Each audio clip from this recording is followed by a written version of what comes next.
And hello, Shock fans. This is your beloved Soldier of the Inverted Cross, Rip the Full-Blown Freak Show, aka the Gold Member, here for another Rip's Random Reviews. And today we're having a look at Star Wars Black Series, Amazon exclusive, Heavy Blade Praetorian Guard. Now the only difference in this guy and the retail release is his helmet, and he comes with this beautifully painted sword. I really do enjoy this. I believe it turns into a whip in the movie or something from what I've seen in the concept art. And he comes with this huge bladed staff. And then his head is the more knight-like look, where the other one is, I think it's a little, it's hard for me to describe them. But there's three different ones. And my favorite's actually the one that's in the 4-pack that is ridiculously expensive. Now, as far as scale, there he is with the amazing hover tank pilot. Love this figure. And the GameStop exclusive Inferno Squad agent. So 3 exclusives here. GameStop, Amazon, and Toys R Us. Really awesome. God, these exclusives are always so freaking nice with the Black Series, it seems.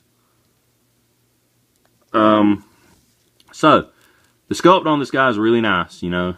I love this design. I know some people like it, some don't. Vinyl down here. He's got black up underneath. The helmet, like I said, this is the more knight-like one. The shoulder pads are on little ball joints to help. As far as, you know, paint, there's not any, like on this figure pretty much at all. It's just all red, other than this little black dot. The silver on the weapon really looks good. The helmet looks good. Good design. Like, I just love the way this looks. I love the old Imperial Guards, and this one appeals to me. I put this guy with my big red Predator, like, 'cause he's like guards, just because I just love how it looks.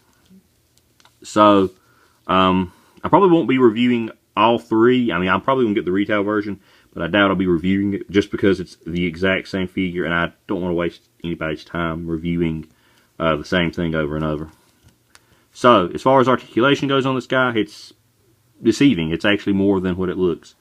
He can look down about that much, which it's okay.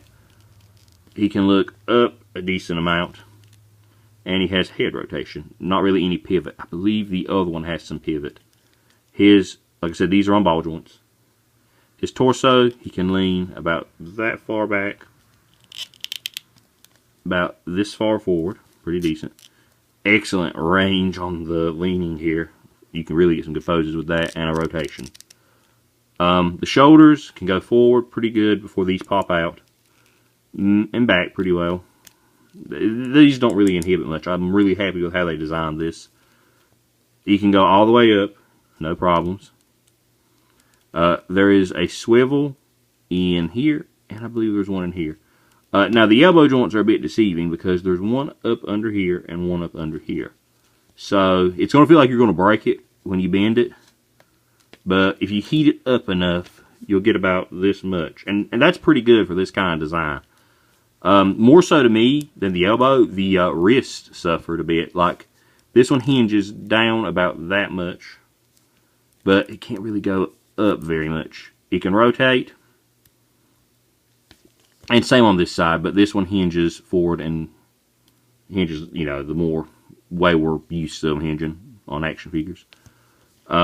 This vinyl skirt doesn't impede anything. It's really nicely done. He's got, like I said, just black trousers underneath. He might have a waist rotation. No, that's just the, okay. Legs can get a spread about this far, which is really good. They can go back about that much. Let me get more in shot for you guys. Forward very far. There's a thigh swivel. Mine's a bit tight, but it's a thigh swivel. There's a really good double jointed knee in there, like a crazy good double jointed knee. And the knee pad covers that up very well. The foot can hinge forward pretty far. Forward and back, and there's an ankle rocker. Now mine's a bit loose there, but that's just because I had to. This figure was extremely tight jointed out of the package, like horribly, like I felt it was going to break. But luckily it didn't. You know, I just heated it up and finally got the joints moving. So, I'm a bit biased to anything red just because I love red coloring on action figures. Crimson Stormtrooper, you know, just anything red and black or just anything red, it just appeals to me. Would I suggest this figure? Yeah, I probably would. Now, if you want all three, you know, that's going to be a pricey hunt. This one and the retail, not as much. You'll probably pay about $50 for both of them, maybe a little more than $50. That's together. But the one of the $90 pack is actually my favorite design, and I just can't bring myself to pay that price for it. But if you just want one, I can't say for the other one. I do highly enjoy this one, and it comes with 2 weapons instead of 1.